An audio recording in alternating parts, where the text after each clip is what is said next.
What's up? Welcome back to my channel, or for the first time if you're new, I'm Sylvan, and today I'm going to be reacting to Phainon's trailer, Coronal Radiance. I have been incredibly eager for this, but also was not expecting it to come out this quickly. So I'm not going to delay at all. Feel free to like and subscribe if you enjoy the video, leave a comment on your thoughts, consider becoming a channel member if you want to support me just a little bit extra, and let's get into this. Ooh, oh? They say, if suffering has an end, then I will be the deliverer. Okay, I already love the way this is opening. But why is there absolutely nothing behind me now? Oh, the music. After it's over, I'll open Everybody. It wouldn't be bad to live for yourself. Jesus. I want to be a normal person. Everyone's wishes that are cut short. Time to see who's better. And stand up and face me! Oh, fuck.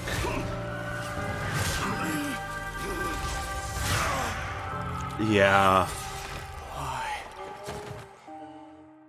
Why did you? Ooh. Take them all away! Oh, fuck. May this Prisoner world of never again Flames. need a deliverer. Oh, vocals? Phainon of Ides Elysiae. Hi, What is Anaxa. your dream? Oh, this is already fucking amazing.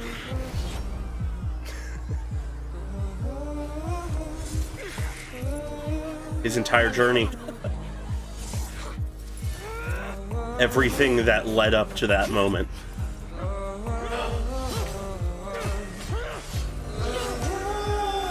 Ooh.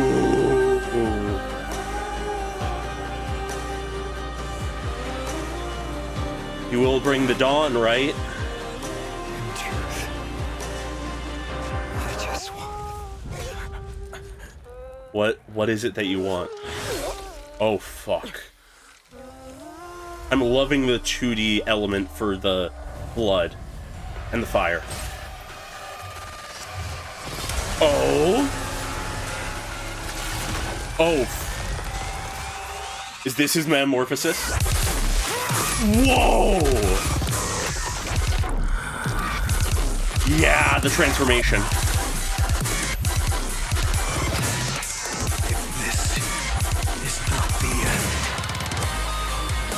I will keep walking He will go to the end. until I witness the end of this journey. For everyone who fell before him. Submit No, he to won't. this idea of fate. Jesus. Never. That determination. He won. But at what cost?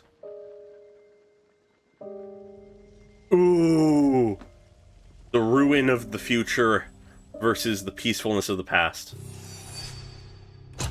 Oh my god. This is insane. This is beautiful. I honestly don't even know what I expected from this trailer, but this blew my expectations out of the water nonetheless. It's an incredibly focused trailer, but not a simple one. It perfectly encapsulates the moment that Phainon is in where we left off in the story. He is in so much pain. He questions the purpose of his allies' deaths, but he refuses to stop moving. Going through it from the beginning, we start with him saying, "They say, if suffering has an end, then I will be the deliverer." Phainon's fate, his destiny, the prophecy told of him is that he will be the deliverer of the end of suffering. At suffering's end, he will be the one to deliver the end to all suffering. Now, of course, death in its own way is an end to suffering, so there is room within that for tragedy. But also there's this element at the beginning here of this number that starts counting up, and it fades out as it's about to go to 4 as the final number. Perhaps it's the number of days or the number of loops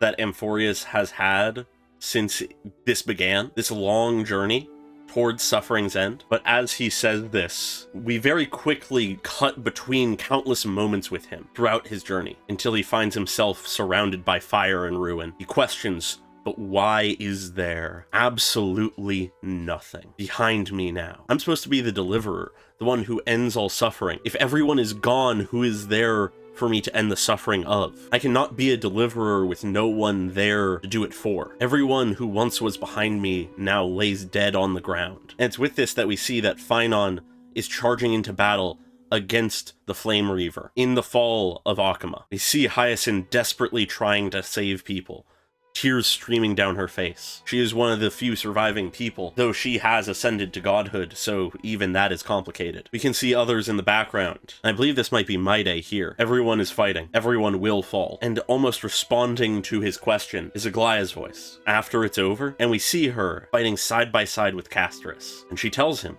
after everything's over, I'll open a tailor shop. Is not answering the question he had, but rather piling on the cruelty of the fact that that was a dream, a goal that cannot be achieved. And as the Flame Reaver goes to deal their first fatal blow, we see Castris jumping in the way. As Phainon says, it wouldn't be bad to live for yourself. This contrast immediately exists here.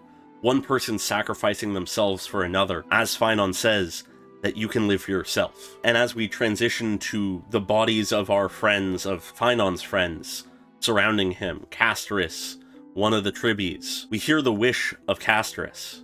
I want to be a normal person. But he retorts it, that is not a wish. He's in a call and response with the echoes of what all of his fallen comrades wanted after everything, and giving his opinions on them. He respected Aglaya's wish to live for herself after 1,000 years of living for others. He denies that Castris's wish is even worthy of being a wish. Being a normal person is not something to wish for. That shouldn't be something you have to wish for, rather. But as Phainon locks blades with the Flame Reaver, we then hear Maide. Time to see who's better. We're always sparring, we're always training, we're always trying to best each other. Time to figure out who's better. And now we can feel the rage in Phainon's voice.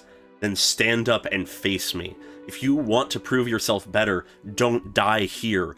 Don't let yourself fall. Let me face you again. But that isn't possible. He will not be getting up. And as he sees his friend fall, after so many others, he now addresses the Flame Reaver. Why did you take them all away? In Phainon's eyes, every single one of his friends was taken away because of the Flame Reaver, in one way or another. Most of them truly, legitimately were, but now it is just his rage and his grief. He cannot think straight. He can just keep moving forward, fueled by this determined hatred for the Flame Reaver. And right as he's about to clash blades again with the Flame Reaver, fueled by this hatred and grief, we hear, I think, Cyrene's voice. May this world never again need a deliverer. If necessary, Phainon will be the deliverer, but Cyrene hoped that they never would need one. But it's as she says this that we are shown interspersed all of the reasons we do, before suddenly Phainon is waking up in a wheat field, back home in Aedes Elysiae, facing Anaxa, and he asks him,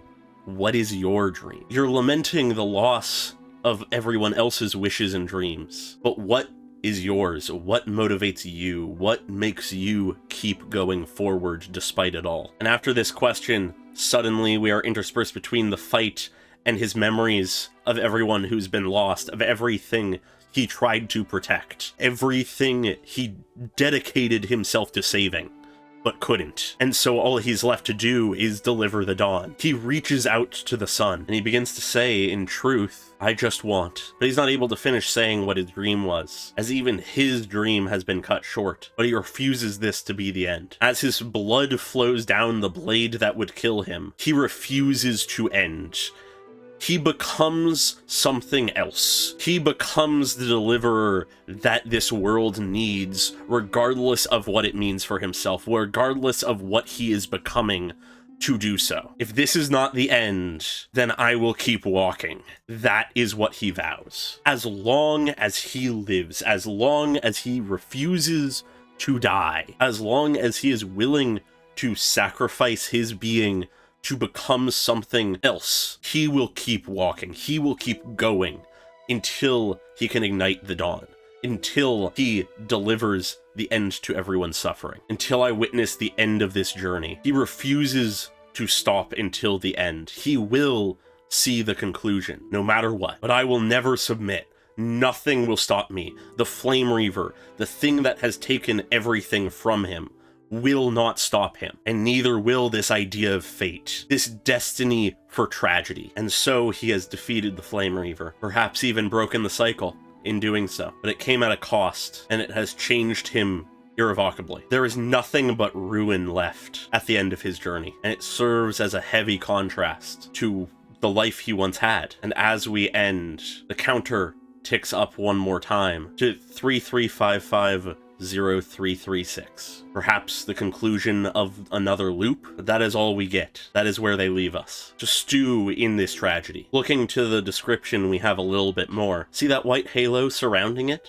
That's the corona, a blazing crown of light. Why can't we see it most of the time? Because the brightest lights cast the deepest shadows. Only when darkness falls can the crown truly shine. It is describing the tragedy of Phainon. He is that blazing light. He wears this glowing crown, this corona. He is a radiant hero, but his radiance, his light, can only truly shine in the darkest of places. Only in these darkest moments does he truly shine. Does he truly have the potential to ignite the dawn? It is a tragically beautiful trailer for a tragic character, and I cannot wait for him to release in a few days. But with that, I think I will end things here for this video. Feel free to like and subscribe if you enjoy the video, leave a comment on your thoughts. And special thanks to all my channel members, being Desaize and Pokelove101 at the normal tier, and Kondo Nano at the cool person tier. Really appreciate all your support as always, and I hope you all have a great day. Bye-bye!